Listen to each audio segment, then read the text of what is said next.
afternoon, everybody. Sorry, I'm a couple minutes late. All right. Got a couple of things at the top here for you, and then we'll get right at it. First, I want to highlight the new directive. I think you've seen it, issued by the Department on the use of masks and other public health measures. In accordance with an executive order, all individuals on military installations and all individuals performing official duties on behalf of the department from any location other than the individual's home, including outdoor shared spaces, will wear masks in accordance with the most current CDC guidelines. All individuals on military installations will also continue to practice social distancing in combination with other everyday preventative actions to reduce the spread of COVID-19. The full memo is available online if you care to see it. We certainly encourage all our employees in the department to make sure that they've looked at it. As I think you've heard, the White House COVID task force announced this morning that the Secretary Austin, has approved 1,110 active duty service members to support 5 FEMA vaccination centers. A team of 222 personnel will support each one of these mega sites. I think you know there's 2 different types that FEMA is working to establish in areas of the country. I'm talking in this particular case of the mega sites. These teams will include medical and support personnel. It'll be largely medical personnel. Details for the exact sourcing of the requirement is now at the service level. I'm not able to read out to you specifically how each of these sites will be sourced. That's working at the service level right now. And, of course, it always relies on, we are supporting FEMA, and FEMA will determine which site each team supports. I will continue to work closely with FEMA to scope additional requirements. FEMA and the department will jointly determine when DoD vaccination capabilities are no longer required. Now, also, as you may have seen yesterday in the Secretary's statement after President Biden's speech, the department will conduct a global force posture review of U.S. military footprint, resources, and strategies. This review will help inform the Secretary's advice to the Commander-in-Chief about how we best allocate military forces in pursuit of our national interests. The review will be led by the Acting Undersecretary of Defense for Policy in close coordination with the Chairman of the Joint Chiefs of Staff, of course. We also will, as the Secretary indicated, consult closely with our allies and partners as we move through this review, and we expect to have it completed by mid-year.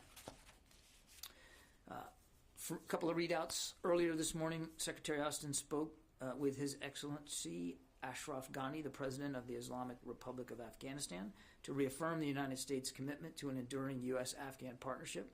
Secretary and President Ghani discussed the shared sacrifices of U.S. and Afghan forces in the field and the importance of the Afghan peace process and the imperative for a negotiated settlement to end the war. In closing, both the Secretary and President Ghani emphasized the importance of seizing this opportunity for peace. This morning, Secretary Austin also hosted Avril Haines, the Director of National Intelligence. The two spoke about the importance of collaboration between the Department of Defense and the intelligence community. Director Haines also had a chance to meet with Chairman Milley as well as senior intelligence officers of each service. Lastly, the Secretary met with the chiefs in the Joint Chiefs Conference Room, colloquially known as the Tank. Met with them this morning. It was his first opportunity to meet with them collectively in the Tank to discuss a range of issues of importance to all of them. He had a chance to walk through with them what his priorities were as he is now getting more acclimated to the job and sort of things he wanted to tackle, as well as listening to them about what was on their minds and what their priorities were. So it was the first of what I'm sure will be many such discussions. With that, take questions. I think I have. Oh, by the way, so I have been appropriately counseled by all of you about the use of the phones versus the room, and I can be taught. So what we're going to do is I'm going to go to 2 on the phone and 2 in the room, and we'll just keep going back and forth like that. We'll start with Lita. Go ahead. Hi, John. Thanks. 2 things. One, I'm wondering if you have any even timing estimates on the FEMA teams, and just a quick point of clarification. Do you know if the military of one of these 5 or 2 of these 5 or whatever is one of them going to one of the sites in California, or are 2 of the teams going to California? So the first, well, I should say the first. What we know is that sort of there's 1,100, an initial group, one team of 222 will be deploying to California, to a site in California in coming days. We expect that they'll be able to get on site on or about the 15th of this month. But I would refer you to FEMA to speak specifically to what location that is. Now that's just one team of this initial tranche of 1,100 personnel. We're still working with FEMA to determine what those other teams, what sites those other teams will go to, and in what order. In other words, what the timeline is. What I can tell you is the first team of 222 will be going to a site in California. Does that answer your question, Lita? Yeah. The second one was actually Saudi Arabia. Can you give us a broader understanding right now of what the U.S. military aid or training is going to Saudi Arabia, and whether or not there are any? I think all the Patriot batteries were removed, but if there's any other equipment or other military aircraft and other weapon systems there, and what your understanding is of what the military will be able to continue to do under the president's latest order. Thanks. And that's all I have. Thank you. Well, I'll have to take the question on the laydown, Lita. I don't have that in front of me, exactly what is there in the country. But as a result of the president's order yesterday, DoD had been providing some limited non-combat assistance for coalition operations, and that would include intelligence and some advice and best practices. And that all has been terminated. But Saudi Arabia remains a partner in terms of combating terror in the region. The president's order was very much directed on the coalition efforts in Yemen, and I would stress that this will be an interagency process, figuring out how we're going to go forward on this, and we certainly wouldn't want to get ahead of any decisions that haven't been made yet.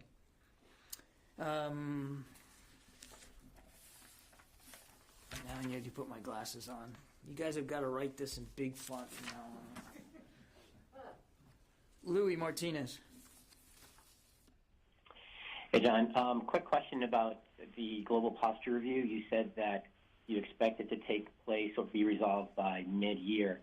Does that mean that any force level drops around the world or any inflows are not going to happen until that time? And particularly given the focus on Germany. Thanks. So, Louis, I mean, in terms of permanent structure and permanent areas where we are permanently based, forward deployed, if you will, obviously the Secretary wants to get his arms around all that, and that's what the posture review is about. It's about where we are based and to what degree we are there in terms of numbers of men and women, but also the purpose for being there. And that's what the force posture review is all about. But, and I don't think you were asking this, but just to be clear, we still have a rotational presence in many parts of the world. Just last week we were talking about aircraft carriers and where they're operating. So that rotational deployment scheme, that's not affected by the posture review. We still have security commitments around the world that we have to meet, and we're going to continue to meet them. But before the Secretary advises or recommends to the President any permanent force structure changes in terms of our our facilities and the units that we have around the world. He wants to get this posture review done first. Did that answer your question, Louis? It does, and also just on Afghanistan, is that separate? You know, the conditions-based assessment of the deal with the Taliban, is that a part of the same posture review, or is that a separate assessment also itself? I mean, that's obviously an area of current operations, Louis. So, I mean, I think we will be, the administration will be reviewing future force posture in Afghanistan in a way that's commensurate with what we're trying to get done in Afghanistan. You know, trying to end this war in a responsible way, and it'll be done in concert with, of course, our NATO partners that are there on the ground. So I wouldn't go so far as to say it's totally separate. I mean, the global posture review is still looking at our force posture around the world, but obviously what happens with respect to Afghanistan will be done in keeping with the decision-making processes that are already in place for that part of the world, and in keeping with, again, our NATO allies. You know, the Defense Ministerial is coming up. The Secretary intends to participate, and obviously this will be a key topic of discussion inside that venue as well. Lucas. John, how does an unarmed adult male break into a plane at Andrews used by the Vice President, Secretary of Defense, and other top government officials? That is exactly what the Air Force is investigating now. I think everybody's taken this very seriously, and the Acting Secretary of the Air Force and the Air Force Chief of Staff are going to order the Air Force Inspector General to fully investigate this issue. Everybody takes seriously what happened, and they will do a thorough investigation. And I'm sure they will learn things out of this that we'll be able to share with you. I can also tell you that clearly they've adjusted some of their security protocols at Andrews this morning. Won't go into the details of that, of course. And I might add, and I didn't say it when I first mentioned it, but this investigation by the Air Force IG, this review and investigation, will also include their installations worldwide. They're not just going to limit it to Andrews. I mean, clearly they're going to investigate this incident, but they're also going to take a look at security protocols across the force. How long was this guy on the plane? I don't have exact details about this, Lucas. I would refer you to the Air Force for more specific details about this. Description of the suspect. We just heard unarmed adult male. Any more than that? I don't have anything more than that. Again, that's really for the Air Force to speak to. But again, everybody's taken this seriously. The Secretary's taken this seriously, and we'll leave it to the Air Force to investigate this and report out. Yeah, Orrin.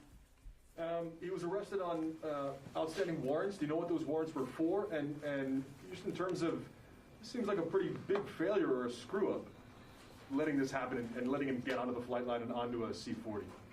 I don't know about, I've seen reports about existing warrants, Orrin, and I'd refer you to local law enforcement for that. That's not the kind of thing that we would have knowledge about. And again, I think it wasn't a question you asked, but to your point, everybody in the department, and certainly everybody in the Air Force, understands what a serious matter this is. They have made adjustments to their security protocols at Andrews. They've now ordered a full investigation of it, and they've gone a step further and ordered a look at all the security protocols at installations worldwide. So let's let them do their work. Let's let the investigators finish what they need to finish. We'll learn things, I'm sure, about this, and I have every confidence that the Air Force will share what they've learned with you when they can. Okay, I got to go to the phones now, or I'll get in trouble. So, let's see, Phil Stewart, Reuters. Thanks, John. Just quickly following up on Afghanistan. So did Secretary Austin raise the May deadline with President Ghani, and did he exempt Afghanistan from this global posture review? I'm not totally clear on where it fits in there. And I have a quick question about the mask mandate, too. When done. Clearly they talked about, as I said in my readout, they talked about the importance of the peace process.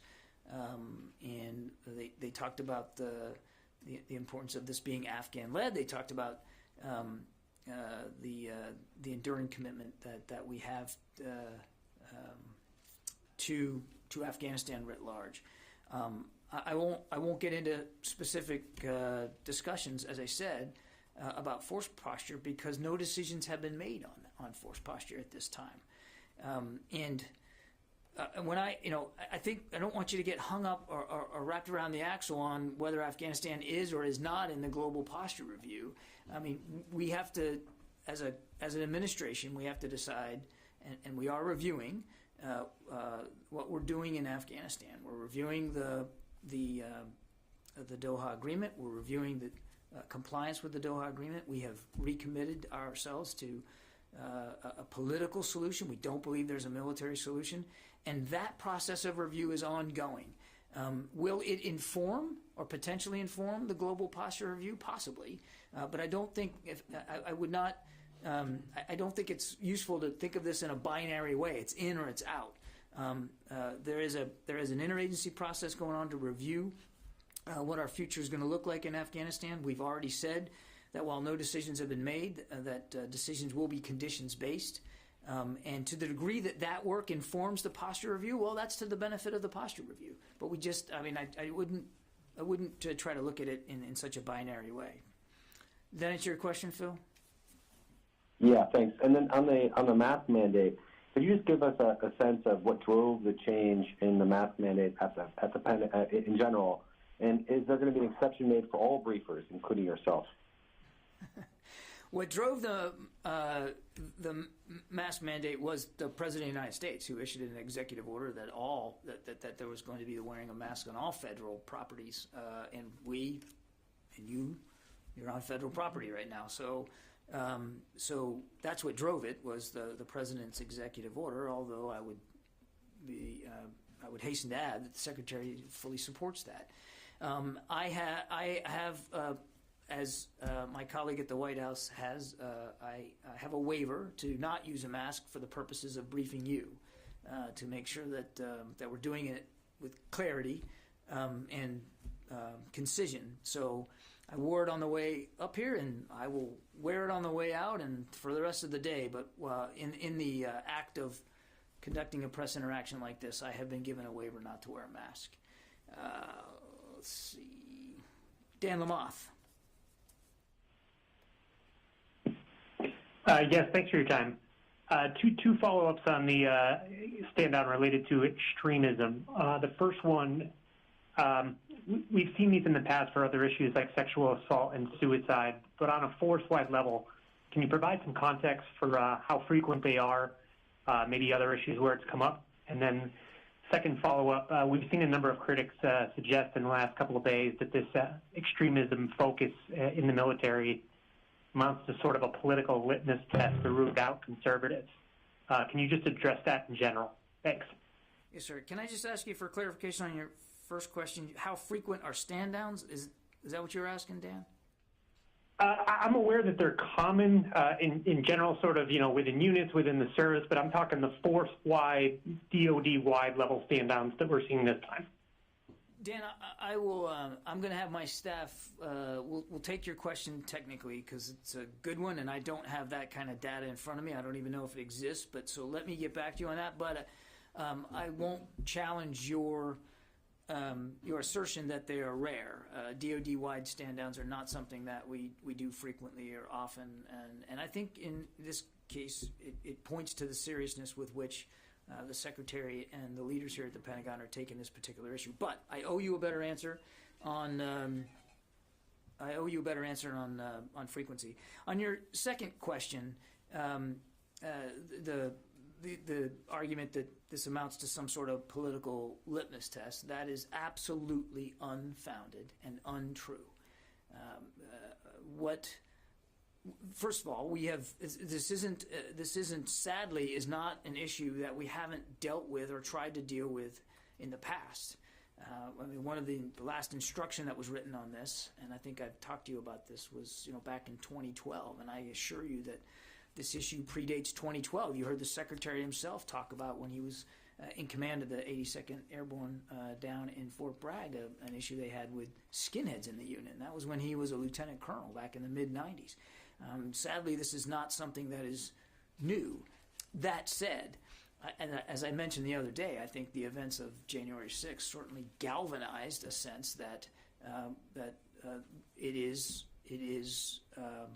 still in the ranks, still a problem, and we, as evidenced by the events that day, we've got to, we've got to take a turn in terms of rooting it out. So it's not about politics. We encourage our troops to vote. We encourage them to register with the political party of their choice. We go out of our way to make it clear that they get a vote, they get a voice in the political electoral process in this country because they're American citizens. It's not about what you believe. It's about what you do with those beliefs. It's about how you act with those beliefs. And when you start acting on those beliefs, whatever they are, and not all extremists in the military are motivated by politics, but whatever the motivation is, when you violate good order and discipline, when you violate the UCMJ or you violate civil laws, then we got a problem.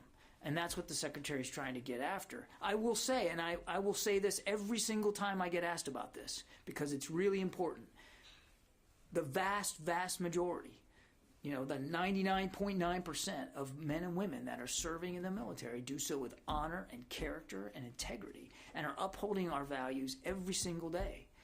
And they're putting themselves in harm's way, and sometimes they're doing that right here, not very far from where we're standing. And I think it's important to understand that this is not, while it is troubling, and while we are worried that the numbers may be more than what we'd be comfortable seeing them be at this point. I mean, obviously the number should be zero, but I'm saying that the numbers may be bigger than what we may think. That's what the Secretary wants to get after. It doesn't mean that it's not still a problem worth going after. It doesn't mean that even though the numbers may be small, that it's not an insignificant issue to deal with. Did that answer your questions, Dan? Yes, thank you. Okay, Tom. John, I want to get back to Saudi Arabia and what you said about you're going to start providing intel and also best practices. I understand the intel was basically defensive in nature. Someone's going to shoot a missile, the Houthis going to shoot a missile at Saudi Arabia, and the best practices included how to prevent civilian casualties. So if you're getting away from both, won't it make matters worse with harm to civilians and so forth by getting rid of that assistance? We have made it very clear over a long period of time that we need to see a more serious effort by the Saudis to address the problem of civilian casualties. Again, I wouldn't get ahead of an interagency process on this, on sort of what's the next steps. Clearly, one of the things driving this decision by the administration is the humanitarian crisis in Yemen and how serious it is. And I would also remind you, Tom, that our support to Saudi Arabia isn't just military. I know that's what we're here talking about, but there's other components to the bilateral relationship with Saudi Arabia, and Saudi Arabia does have a legitimate right to self-defense. And they have suffered attacks on that southern border. There's no question about that. What we're talking about here is coalition offensive operations in Yemen, operations that the administration believes have contributed to and made much worse what is already a human catastrophe.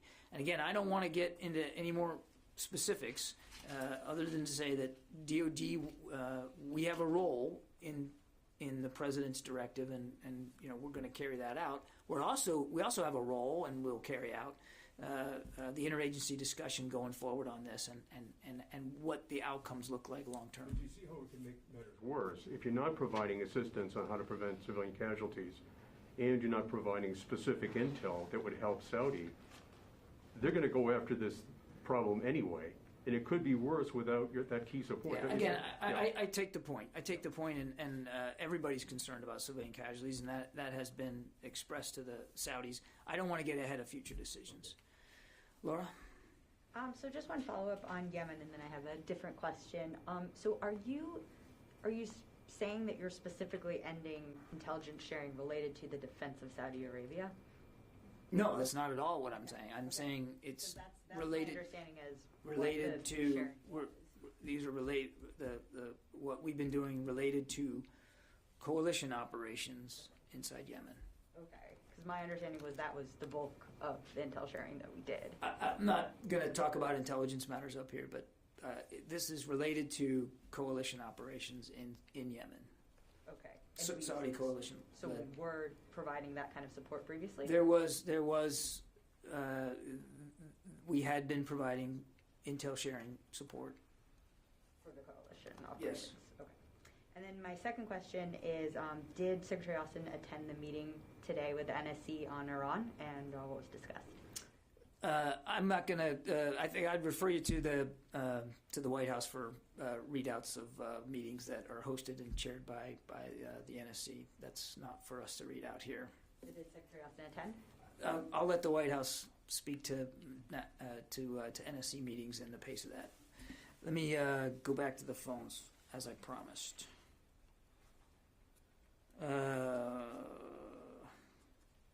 Todd from Military Times. Thank you. You've answered my questions already. Thank you. I did. Okay. Bonus. Let's see. Jeff, task and purpose. Thank you. The Air Force just put out its statement that it's ordering a review of security worldwide following this intrusion.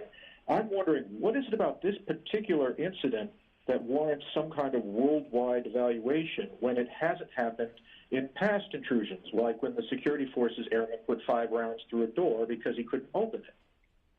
Jeff, that's a question that's really better placed to the Air Force. It was the acting Secretary of the Air Force and the Chief of Staff, General Brown, who ordered this review of security protocols worldwide, and I think the Secretary has full trust and confidence in their ability to take a look at what they believe they need to look at for security purposes, and we would refer you to the Air Force for more on that. Let's see, Jared from Al Monitor.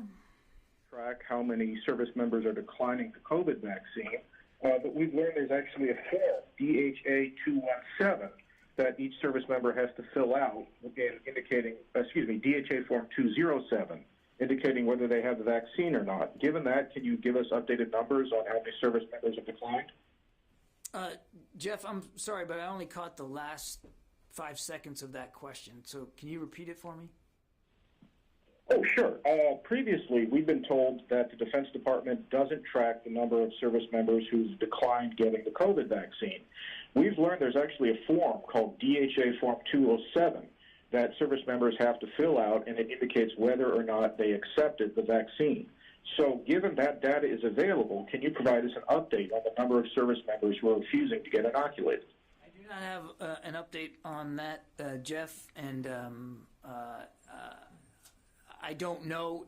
I honestly don't know the protocols in terms of what a service member signs or doesn't sign when they elect not to get the vaccine. So I don't know if that kind of you said that data is available. I don't know that it is, but I'm happy to have my staff take that question and we'll do some research on it. Let's see. I had one more on the phone here. Jared from Al Monitor. Hi, sir. Thanks so much for doing this. Just a quick question. Yesterday, a United Nations report reported that al-Qaeda in the Arabian Peninsula's leader had been captured back in October. I'm wondering if you can confirm U.S. involvement in the operation, what this al-Qaeda figure's location is now, and any further details on that. I'm afraid I can't help you with that from the podium today. Again, we'll take that question. I'd also refer you to Central Command. Perhaps they can help you better, but I'll pull the string here and see if we can't be useful. But again, I think CENTCOM's probably the best place to go.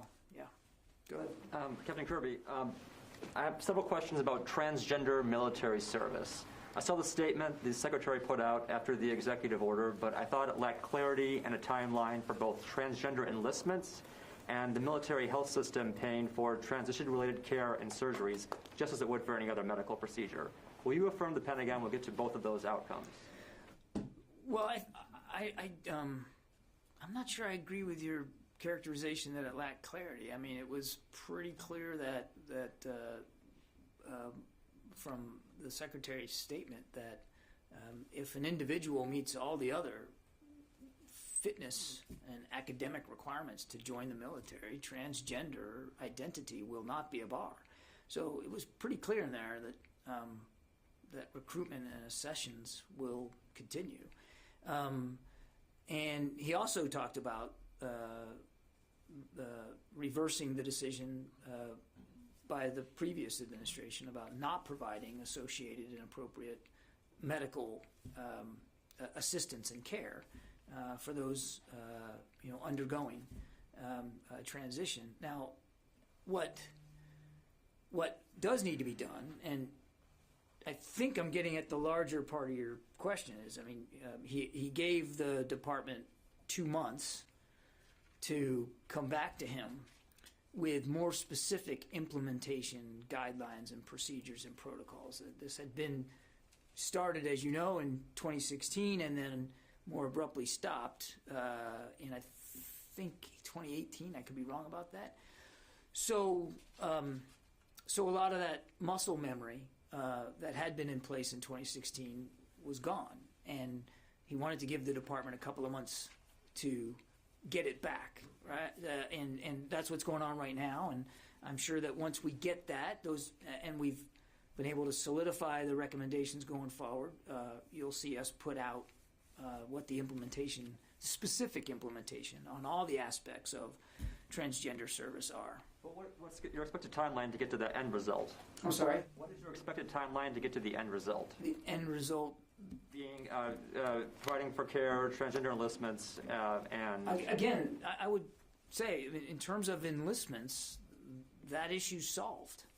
So you can enlist right now and be You can, if you meet all the other requirements, physical fitness and your academic and all the other requirements to enlist in a branch of the armed forces, transgender identity will not be a bar. So today, somebody can walk in and join. Now, I said there's some implementation things that we have to get in place to make sure that continued service is not impacted either. And so we just want to go back and take a look at where we were in 2016 and make sure we issue appropriate guidelines to the force. This might be splitting hairs. Transgender identity is not a bar to service, but is a diagnosis of gender dysphoria a bar to service?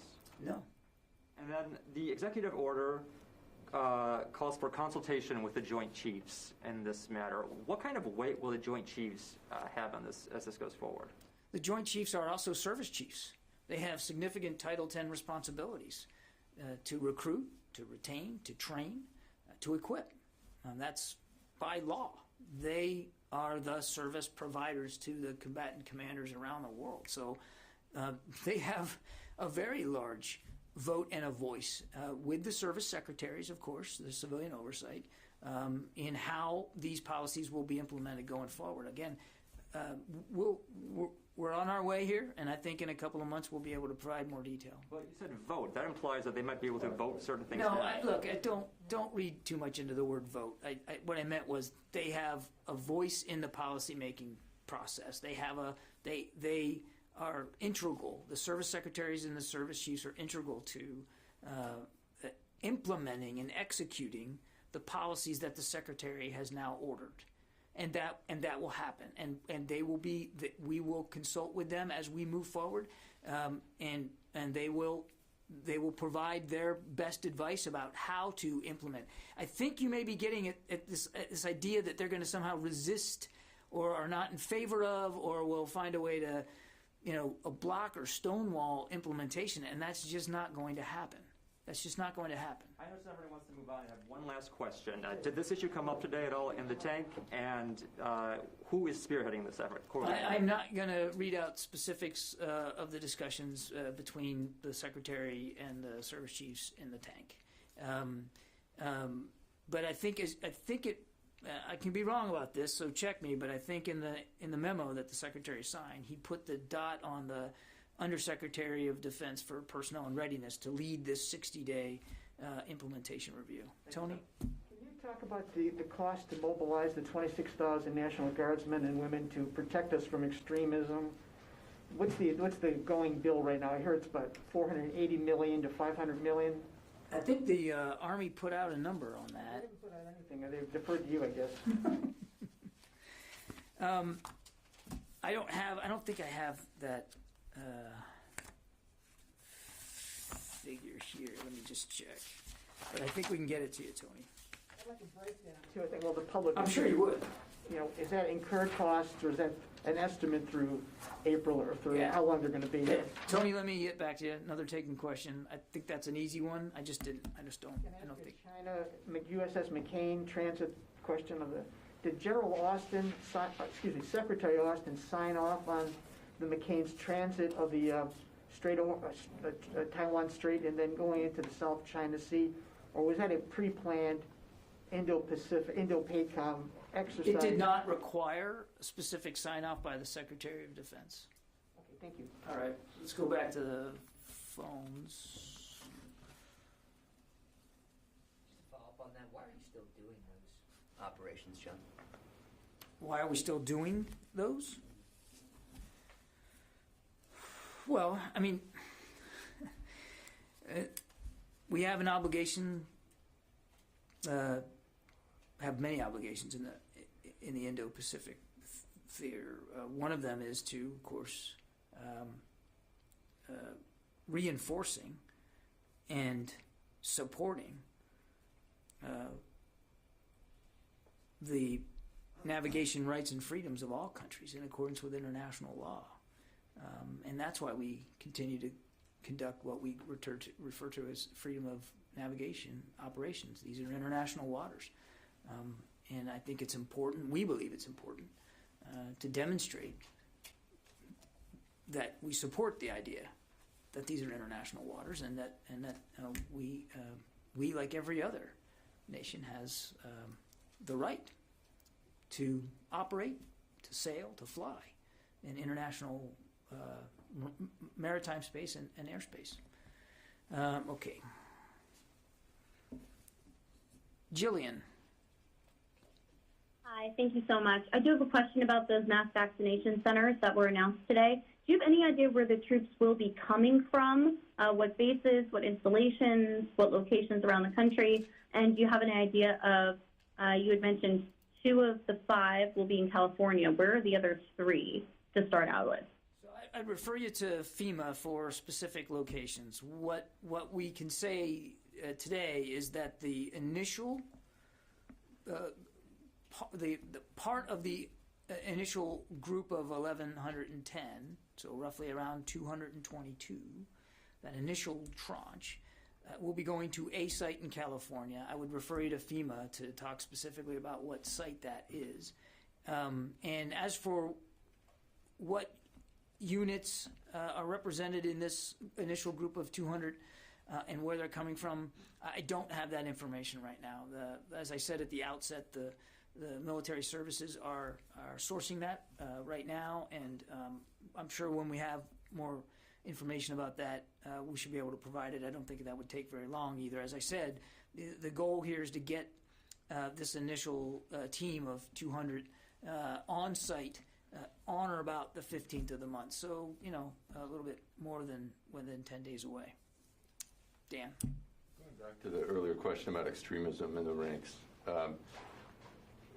where do you draw the line, right? So if a service member is, for example, expressing their views that the current president wasn't somehow legitimately elected, versus maybe someone who's actually advocating violence. Do you draw the line at advocating violence? Extremism is a hard thing to, it's subjective, obviously. So you've hit on something that's really important, Dan, and that's how you get your arms around this problem. And one of the discussions that in the meeting earlier in the week that the Secretary had with the chiefs and the service secretaries was exactly that. What are the definitions? The definitions that we're operating under now were based on 2012 instruction, and so do we need to revisit that? Does that still apply? And I think those are the questions. You're asking the very same question that the Secretary and the chiefs are asking. How do you define it? But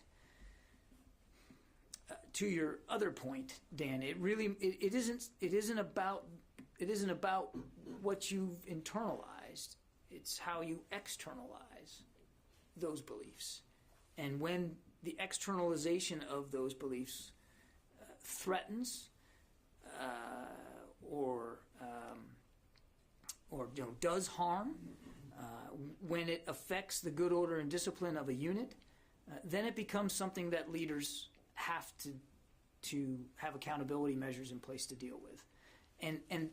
And so that's to you ask where do you draw the line, that's where we are currently at. But again, in terms of what is and what isn't, extremism is something that I think that we all agree we need better definition on, and I don't just mean that in the vocabulary sense of the word. Sorry, one separate question on the vaccinations. I understand you can't say how many people have decided not to do it, but at what point, is there a concern that you don't get enough of the personnel vaccinated and you actually can't protect the force if enough people decide not to do it? We have to remember it's a voluntary vaccine. And we have to be mindful of that. We want, obviously, to protect everybody in the force. And we want them to have the opportunity to make this decision for themselves. I can tell you that as of today, as the 5th of February, we've administered 76.4% of all the vaccines that we have on hand. So it's a robust process, and it's getting more robust every day. And clearly we have to balance our legitimate concerns for health of the force and readiness with the fact that these individuals have a right to say that they don't want it.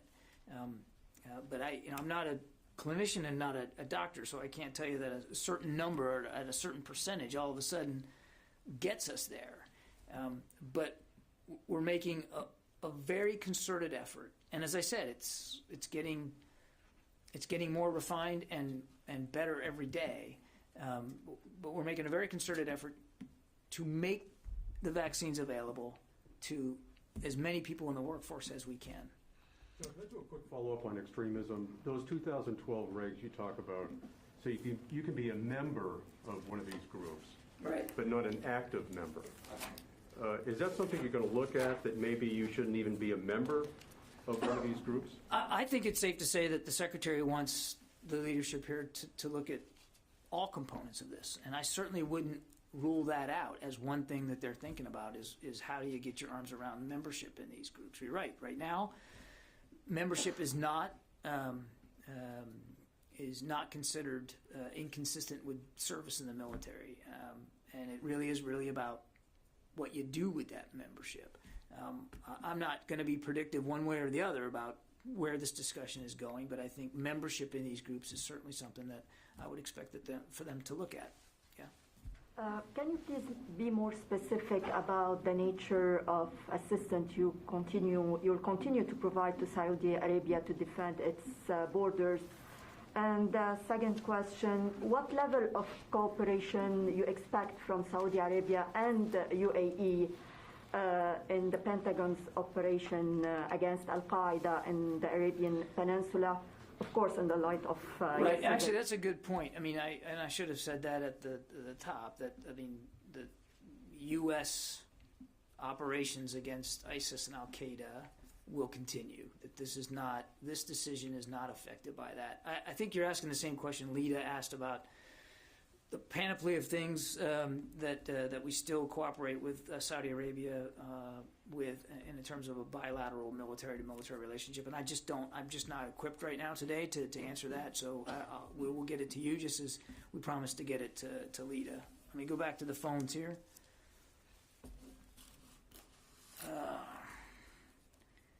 Let's see. Sylvie from AFP. Hello. I have a follow-up to a question, an answer you gave to Louis about the review, the worldwide review, posture review. Do you know how many troops, U.S. troops, are actually in Germany right now, and if any withdrawal started already under the previous administration? And also, I would like to know the position of the Secretary on the relationships with Turkey and the fact that Turkey now is in possession of the Russian S-400. Look, I'm going to have to. I didn't prepare for the exact number of personnel we have in Germany, but that's a gettable number, and we can get that for you. The only thing I would say and try to reiterate is what I said before in his conversation with the Minister of Defense of Germany. He made it clear that while no decisions have been made yet, whatever decisions are made about our troop levels there or anywhere in Europe, and we're going to make those in consultations with the governments concerned. We're grateful for the support that the German government continues to give us and has given us for so many years. And we will absolutely make sure that they are properly consulted if or when there's any changes to be talked about. As for Turkey, again, I would remind that Turkey is a long-standing and valued NATO ally, but their decision to purchase the S-400 is inconsistent with Turkey's commitments as a U.S. and NATO ally. Our position has not changed. The S-400 is incompatible with the F-35, and Turkey has been suspended from that program. We urge Turkey not to retain the S-400 system. Turkey had multiple opportunities over the last decade to purchase the Patriot defense system from the United States and instead chose to purchase the S-400, which provides Russia revenue, access, and influence. Okay, I'll take one more, and I'll take it from the room, and then we'll head out. Go ahead, sir. Thanks. We're talking about vaccines. Once the vaccine is FDA approved, will it be mandated to soldiers? And then you'd go and pick up all those that have been denying it? And then I'd like to follow up on the rotations that you mentioned. So rotations are going to be continuing. And in Europe specifically, does the Secretary agree with what Secretary Esper said last July, that more rotations should be happening in Eastern Europe? And are those conversations ongoing, or are they going to wait until the 6-month review finishes? I don't know of any changes to rotational deployments to Eastern Europe, and I have nothing in terms of future decisions to announce with respect to that today. On your other questions, a hypothetical, I don't want to get ahead of FDA certification of the vaccine. If it becomes a certified FDA-approved vaccine, then I'm sure that medical policy in the military will adjust to that. What that looks like exactly, I'm not at liberty to say today. Right now, it's being offered on a voluntary basis, and we're going to have to, we are going to continue to respect that. Okay, thanks everybody. DC, who's footing the bill? How did I not know that you were going to just jump right in there? Who's footing the bill? What? For the National Guard in the nation's capital. I would refer you to the Army for that. I don't have the specific information about the budget process there, but the Army could probably better answer. And when are they leaving? As I said before, and the Secretary made this case when he was up on Capitol Hill visiting with guardsmen, that we don't want them to perform this mission one day longer than they have to. And we are proud of them, and we are grateful for what they're doing, leaving their families and their jobs, and guarding our Capitol grounds in some cold and nasty weather. And it was inspiring, at least for me personally, to see them out there. It makes you proud, but we don't want them there one day longer than they need to be. And as I told you before, as long as the Secretary believes there's a valid requirement that we have to meet at the request of federal and local law enforcement as well as the city, we're going to do that. Okay, thanks everybody. I appreciate it. Thank you so much. Go Kansas City. Go Brady. Captain Bay. You just said that to tick me off for CENTCOM.